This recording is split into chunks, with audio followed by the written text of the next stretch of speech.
must pass over your hill, whether you like it or not." And he walked boldly forward.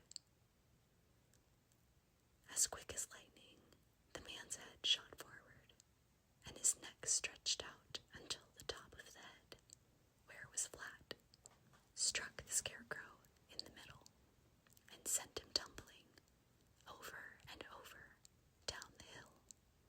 Almost as quickly as it came, the head went back to the body, and the man laughed harshly as he said, "It isn't as easy as you think." A chorus of boisterous laughter came from the other rocks, and Dorothy saw hundreds of armless hammerheads upon the hillside, one behind every rock.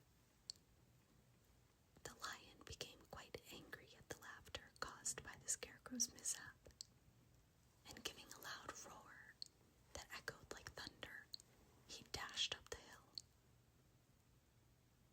Again, a head shot swiftly out, and the great lion went rolling down the hill, as if he had been struck by a cannonball.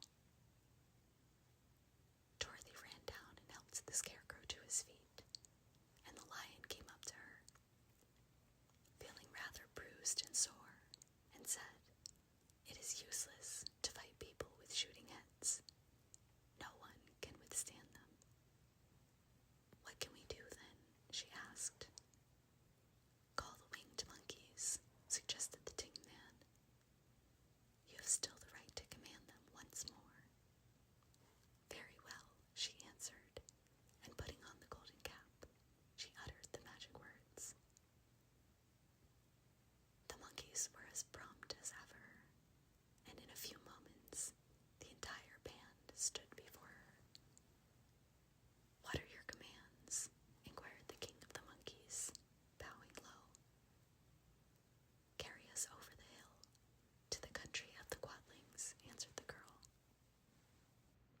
"It shall be done," said the king. And at once the winged monkeys caught the four travelers and Toto up in their arms and flew away with them.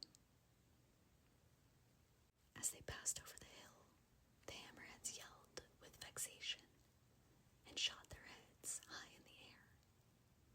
But they could not reach the winged monkeys, which carried Dorothy and her comrades safely over the hill and set them down in the beautiful country of the Quadlings.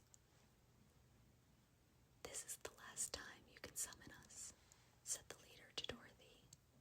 "So goodbye, and good luck to you." "Goodbye, and thank you very much," returned the girl. And the monkeys rose into the air and were out of sight in a twinkling. The country of the Quadlings seemed rich and happy. There was field upon field of ripening grain, with well-paved roads running between, and pretty rippling brooks with strong bridges across them. The fences and houses and bridges were all painted bright red, just as they had been painted yellow in the country of the Winkies and blue in the country of the Munchkins.